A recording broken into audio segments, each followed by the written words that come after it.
Y fíjense que este va a ser el último programa de la segunda temporada y no queríamos dejar un tema importante para mucha gente y para todos nosotros en términos de cuestiones ambientales, ¿no? Y Claro, se trata es un de... tema que les va a interesar. Claro que sí, porque vamos a abordar, a lo mejor desde un punto de vista muy general, pero sí para crear la conciencia de a lo que nos vamos a enfrentar con esta mega obra en el sureste mexicano, como es la del Tren Maya, una obra que por supuesto, pues se suena interesante, suena muy importante, pero ha sido muy polémica, muy cuestionada y defendida, por supuesto, como todos lo sabemos, a capa y espada por el presidente de la República y las instancias involucradas, pues como tenía que ser, ¿no? Así son los gobiernos, pero en la medida que como población recibamos beneficios, va a estar bien, y si no, pues sí hay que cuestionarlo.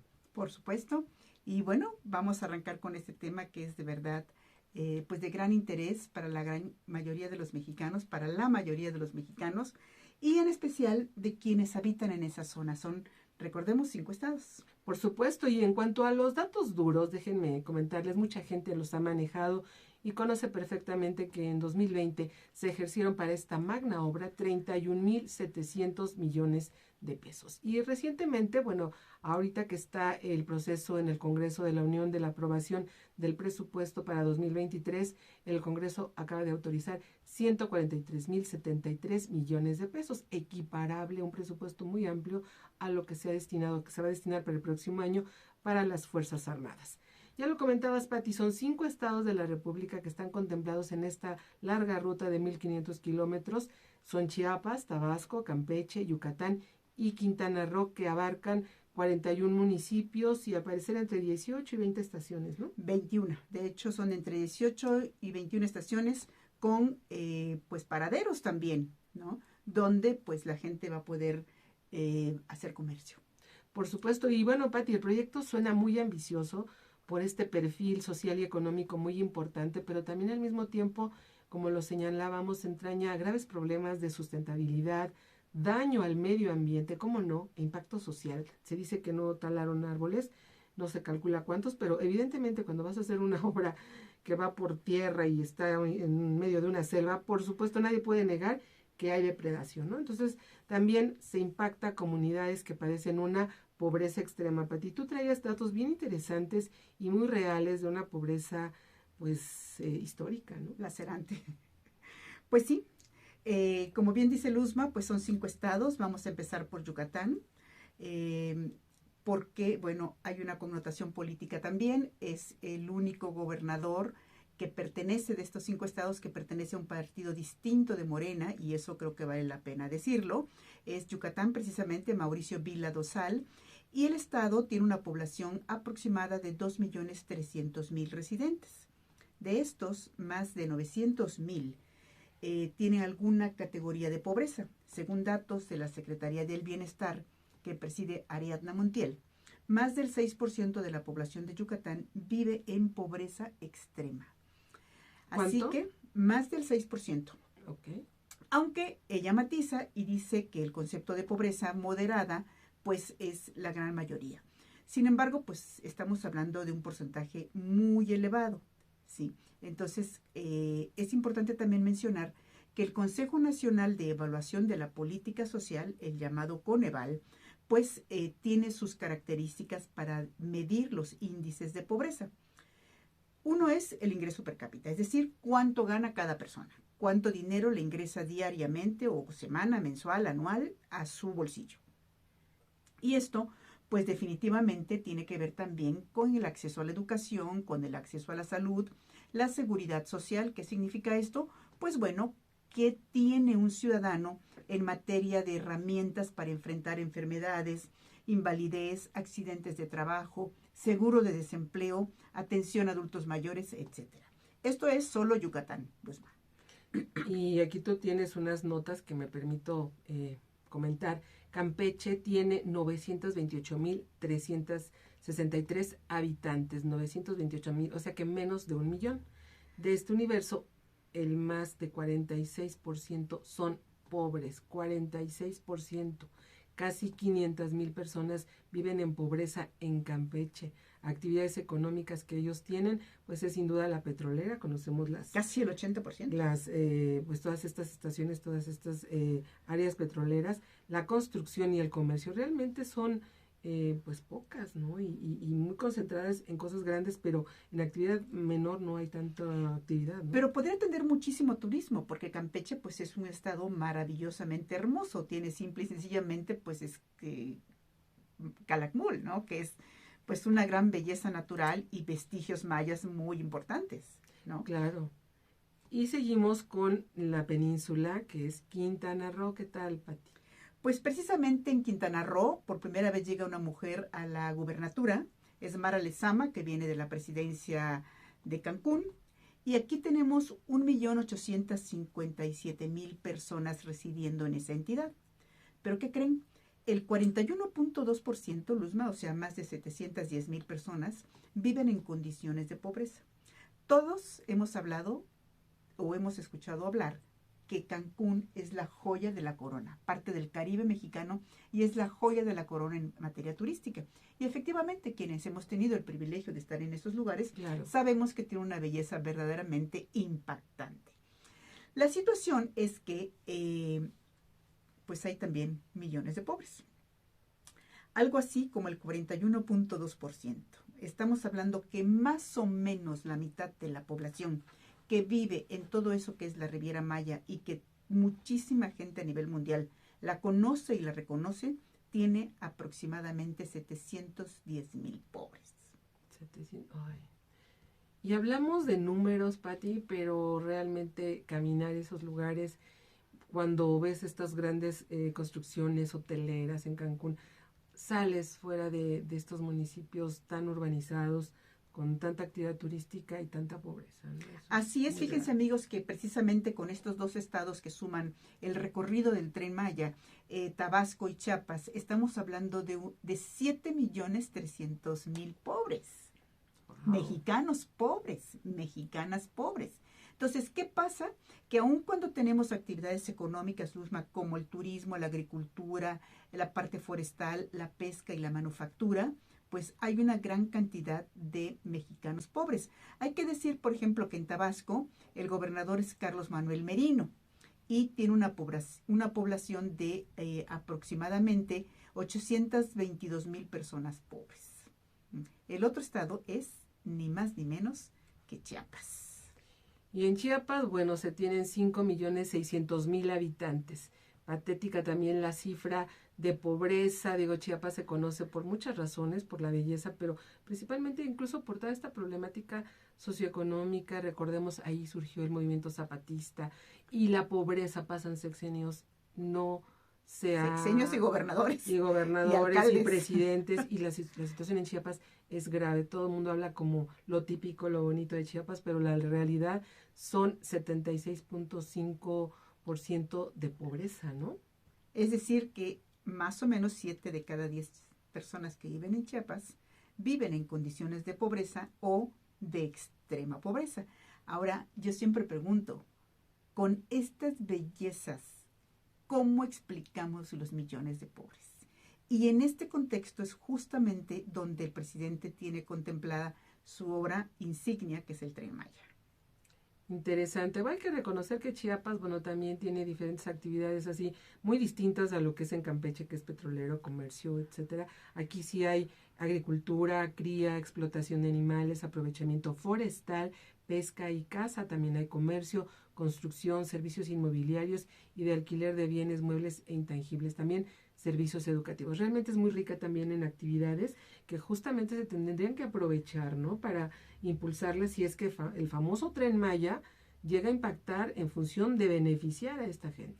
Sí, la cuestión es que a pesar de todas estas fortalezas, tenemos grandes amenazas precisamente, o debilidades, porque precisamente con estas bellezas naturales hay una mentalidad de pobreza que los gobiernos, y también hay que decir las iglesias, se han empeñado en que perdure esa mentalidad de pobreza que agobia y que perpetúa la pobreza de los mexicanos. Hay niñas en Chiapas que todavía son vendidas, al igual que Oaxaca, que no interviene en el Tren Maya, pero que todavía son vendidas. Qué terrible. Y a veces por una res, por una vaca o por una cosecha, ¿no? Entonces, ojo, gobiernos, aquí hay que atender la mentalidad de las mujeres y de los hombres que viven en situación de pobreza, teniendo, ahora sí que, riqueza infinita en esas bellezas naturales. Qué pena. Y al mismo tiempo, pues suena esperanzador que con proyectos de esta naturaleza pudiesen impactar. Pero bueno, va a ser un gran reto, la verdad, Pati, superar estos rezagos económicos y sociales y culturales, no solo en lo que resta del sexenio, que ya son menos de 2 años, sino por lo que también hay que reconocer que hay que escucharlas y no han sido escuchadas suficientemente voces de inconformes entre ambientalistas, artistas, personajes públicos, incluso investigadores. No han sido escuchadas e incluso descalificadas. También se habla de que no se ha podido tener un acceso para realmente desmentir en un momento dado estas críticas. Ha habido una cerrazón completa, perdón, pero el gobierno se ha cerrado a abrir estos espacios en donde nada más nos informan cada 8 días cuánto ha habido de construcción, etcétera, pero realmente no hemos podido caminarla y la gente que se está pues realmente quejando de todo esto no ha podido constatar, ¿no? O sea, como que presumes cuántos árboles, y si ha habido ingresos, tú me decías, Pati, de a lo mejor de una manera no tan autorizada de este tipo de grupos, ¿no? Así es, efectivamente, hay quienes han digamos, se han lanzado a recorrer la zona, pero de una manera como subrepticia, no con el aval o con el apoyo del gobierno federal o de las instancias vinculadas con la construcción del Tren Maya. Y mira, Luzma, yo hemos comentado en algunas ocasiones, soy partidaria de la construcción de infraestructura porque el crecimiento poblacional de las naciones, y en este caso de México y esa zona específica del sureste, yo misma nací en esa zona del sureste, recuerden ustedes, nací en el último municipio al sur del estado de Veracruz, ya la colindancia justamente con Tabasco, a la altura del paralelo 18, y la verdad es que sí hay mucha pobreza. Cuando yo era niña no había tanta pobreza como hay hoy. Entonces sí es muy importante que pues cambiemos nuestra mentalidad, enseñemos cómo se puede hacer sustentabilidad con estos recursos naturales que tenemos como mexicanos en esa zona del país.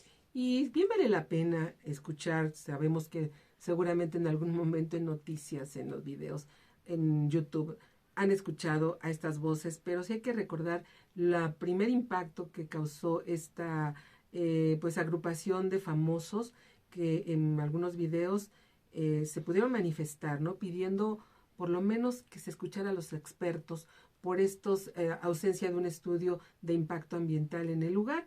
Esta agrupación que se conoce como Sélvame del Tren, se produjo un spot y aquí vamos a escuchar una parte muy, muy breve de lo que ellos en concreto, en síntesis, han señalado. Y sí necesitamos la selva. Las torneras y los cenotes. Pedimos que paren todo. Hacemos un llamado, un SOS, queremos que se cumpla la ley. La Riviera Maya nos los está pidiendo a gritos. Escúchanos, presidente. Por favor, escuche las propuestas. Es de vital importancia. Escuchemos a los expertos. Luego de que la... Y bueno, el presidente López Obrador ha sido muy reactivo a estas manifestaciones e incluso ha preferido descalificar y canceló reuniones que pudieron tener éxito ahí en Palacio Nacional, pero él pues se negó de un momento a otro, dijo no porque tienen otros intereses. Creo que ni de un lado ni del otro se debe de llegar a los extremos y sí hay que escuchar estas voces. Por supuesto, yo creo que sí es muy importante porque finalmente el presidente puede tener su dosis de razón en cuestionar que no han sido tan activistas en otros proyectos de sexenios anteriores. Creo que esa parte tampoco se le puede regatear al presidente, pero sí es muy importante que como titular del Poder Ejecutivo escuche voces que tenemos el derecho, la obligación y la responsabilidad de decir qué nos está pareciendo una circunstancia y ser escuchadas. Claro que sí, y también escuchar estas peticiones, no solamente de los grupos ambientalistas, que incluso vemos que famosos no viven ni siquiera en México, Pero bueno, también hay que escuchar las voces de las comunidades que están ahí, ¿no? Y tú me mostrabas algunos testimonios recientemente de pobladores, ¿no? Que se quejaban de que incluso con la llegada de este tren, a lo mejor incluso iban a ser hasta relegados en su comercio local, ¿no? Sí, es el temor de algunas de las comunidades en el sentido de que puede haber más inseguridad, porque bueno, está la parte turística también que va a representar.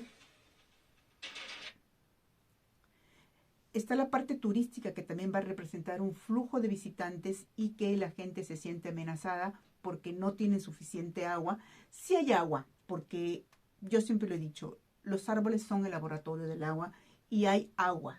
Es una península con una gran cantidad de agua. Sin embargo, no tienen el agua entubada, no hay infraestructura y no la han tenido durante muchos años. Y el mismo presidente se ha reunido con gente de esas poblaciones que le han dicho, señor, no tenemos agua suficiente. Están reclamando derechos de pago, que creo que son muy válidos, pero sí tienen que ser escuchados. Y pues temen que haya una mayor inseguridad y temen que haya una mayor carencia de agua.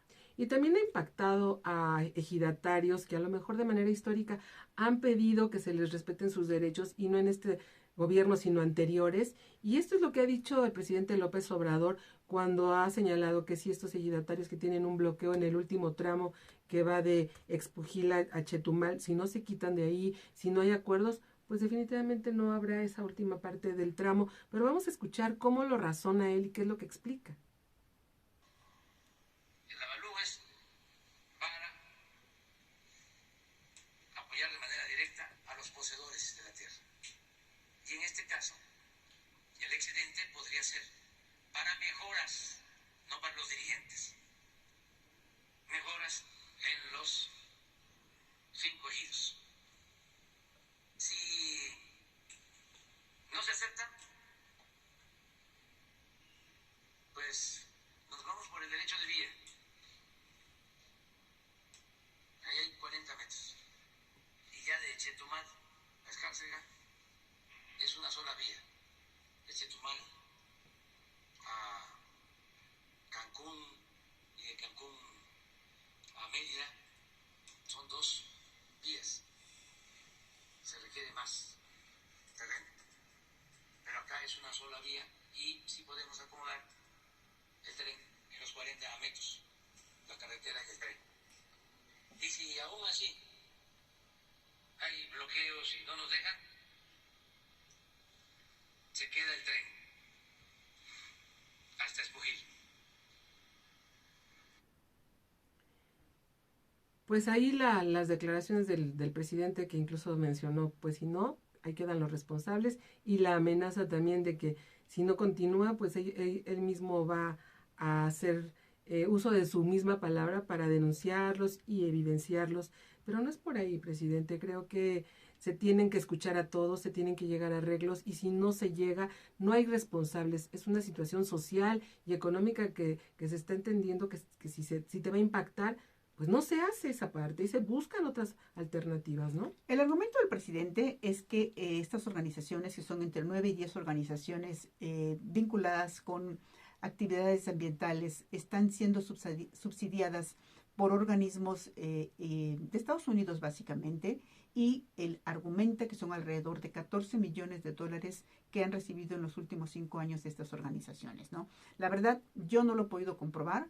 Me parece, conozco gente dentro de estas organizaciones que está haciendo un buen trabajo y creo que todos como ciudadanos mexicanos debemos ser escuchados simple y sencillamente por esa calidad que tenemos de ser ciudadanos mexicanos.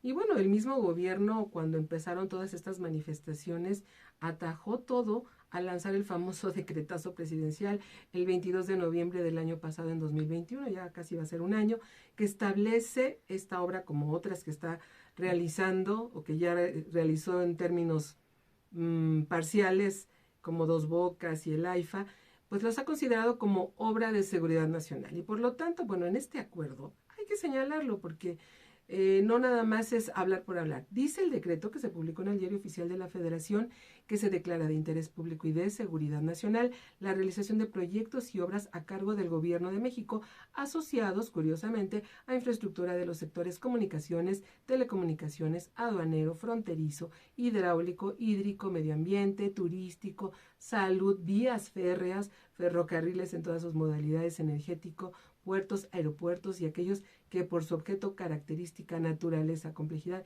y magnitud se consideren prioritarios y o estratégicos para la administración pública. También se instruye a dependencias y entidades pues a otorgar todo tipo de autorización provisional a la prestación o obtención de dictámenes, permisos o licencias necesarias. O sea, esto implica para muchos expertos en derecho, pues ir realmente violentar la ley, violentar la Constitución, irse por encima de todo para poder darle pues piso plano a todas las obras que se realicen. No las cuestionamos en cuanto a un interés social, pero sí se deben considerar leyes y se debe considerar los impactos sociales. ¿No es así, Pati? Por supuesto, tú sabes, Luzma, que yo soy una ferviente partidaria de la realización de obras de infraestructura. Sin embargo, aquí sí creo que el presidente debió haber aceptado la realización de la manifestación del impacto ambiental, las famosas MIA, precisamente para dar los argumentos, para que los ciudadanos estemos enterados y conozcamos de viva voz del presidente y con argumentos, con hechos, con certeza de leyes, qué está pasando y cuál es el impacto. Tanto la página oficial de Fonatur como la página oficial de Tren Maya nos dicen que no va a haber depredación del ambiente. Pero ¿cuál es la razón, el motivo, los argumentos? Todos tenemos derecho a conocerlo y a saberlo. Y creo que esa parte adolece el proyecto del Tren Maya. Claro, y bueno, a pesar de que se dio este decretazo hacia el año pasado, se habían ya presentado 25 amparos, de los cuales, pues por supuesto, en su mayoría los ha ganado el presidente, porque los jueces no han emitido ninguna suspensión de obra. Incluso recientemente, el 4 de septiembre, en una gira por Quintana Roo, en donde estaba todavía el cambio de gobernador, aseguró que no procedieron estos amparos ni en lo jurídico, ni en lo ambiental, ni en lo social, por lo que se reiniciaron los trabajos del tramo Cancún-Tulum y dijo, pues muy orondo, ¿no? Habrá Tren Maya, ¿cómo de que no? Y bueno, el presidente ha tratado, desafortunadamente, con descalificaciones, juicios sin sustento, a estos grupos, ¿no? Y incluso a estos grupos que han manifestado y que en la medida de lo posible pues han presentado los amparos. Vamos a escuchar lo que ha dicho también sobre los abogados que están detrás de ellos, pues también ambientalistas, ¿no? Vamos a escuchar. No tienen interés en beneficiar al pueblo y se disfrazan de ambientalistas, de ecologistas, son farsantes y viven de eso. Pues así las palabras, si ustedes lo conocen al señor presidente, que últimamente ha sido bastante franco, ¿no?, en sus puntos de vista. Y respecto al Tren Maya, pues todo esto que ha sucedido, han frenado los amparos. Si ya se hizo todo esto, bueno, pues por lo menos que permitan que verdaderamente la sociedad, no solo las comunidades, sino en general, se conozcan estas obras, porque esta opacidad afecta al pueblo, afecta al gobierno, y esto a la larga no va a redituar beneficios para la población. Una obra que no es transparente, pues es sujeta de muchas dudas. Claro, y esta polémica, precisamente, Luzma, ya para ir cerrando y concluyendo, tiene que ver precisamente con la riqueza ambiental de la zona. Hay quienes argumentan que sí hay una gran destrucción de selva, que sí hay afectación de cenotes, que sí hay una destrucción de cuevas, que estas cuevas son el hogar de decenas, de cientos, quizá de miles de especies endémicas, que es muy importante esta parte porque solo existen en esa región, y pues en suma a los ecosistemas, incluso este último aspecto sabemos pues que ha registrado cambios en el proyecto, ¿no? ¿Quiénes han opuesto? Pues algunas organizaciones, como decíamos, el presidente argumenta que están siendo subsidiadas o subvencionadas por cuestiones, por muchos millones de dólares, más de 14 millones de dólares, y creo que estas organizaciones y todos los mexicanos tenemos el derecho, el presidente tiene el deber de escucharlos.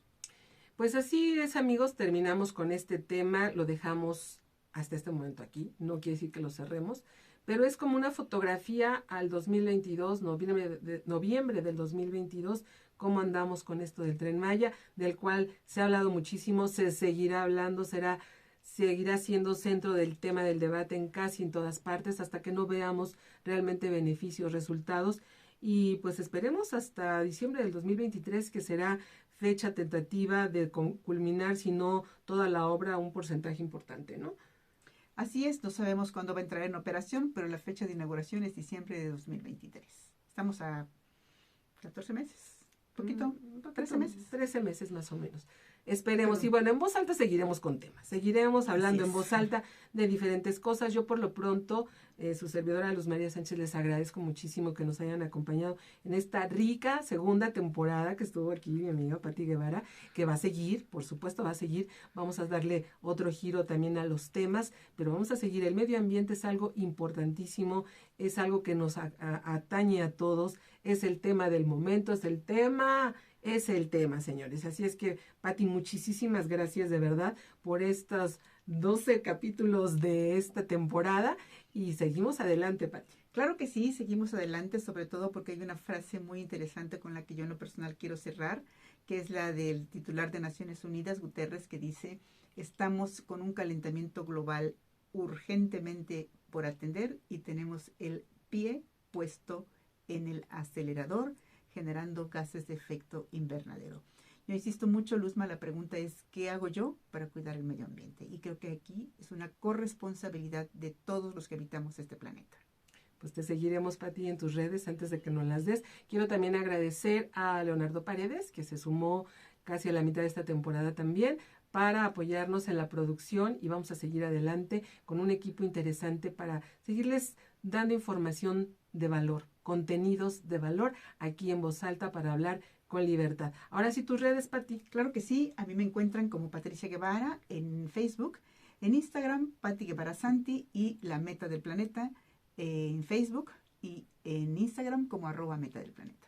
Muy bien, pues yo, ya saben, me encuentran en este podcast, Spotify, en Voz Alta, en Twitter, en Voz Alta, @en Voz Alta, en Instagram, en Luzmis_voz, en Facebook, Luzma Sánchez, y habrá futuras sorpresas con este programa, con estos productos que hacemos en Voz Alta y también en La Meta del Planeta. Claro que sí, síganos. Hasta pronto.